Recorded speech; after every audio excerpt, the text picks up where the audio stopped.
Seorang anak berinisial I, 36, tega membunuh ibu kandungnya sendiri, Karyuni, 64, karena masalah warisan. Insiden anak bunuh ibu kandung ini terjadi di kediaman keduanya di Bulak Barat RT 1 RW 1 Kelurahan Kedaung, Kecamatan Pamulang, Kota Tangerang Selatan.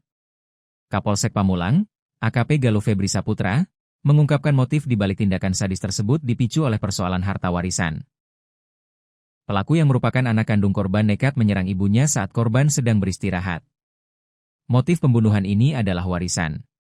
Di mana ibu korban ini sedang tidur, lalu ditarik oleh si tersangka atau pelaku, lalu dipukulin, ujar AKP Galuh saat dikutip Tribun News, Senin, 25 Mei 2026.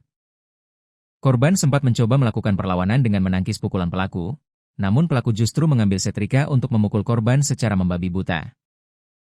Setelah itu ibunya telentang, baru ditendang oleh anaknya sendiri dan diinjak-injak dadanya, sehingga mengakibatkan patah tulang dada, lanjutnya. Akibat luka parah pada bagian dada dan hantaman benda tumpul, nyawa wanita lansia tersebut tidak tertolong. Aksi keji ini terungkap setelah pihak kepolisian menerima laporan warga bahwa telah terjadi pembunuhan pada Selasa, 19 Mei 2026, pagi sekitar pukul 9.30 waktu Indonesia Barat. Polsek Pamulang kini telah mengamankan pelaku berinisial I untuk proses hukum lebih lanjut. Atas perbuatannya, pelaku dijerat dengan pasal berlapis.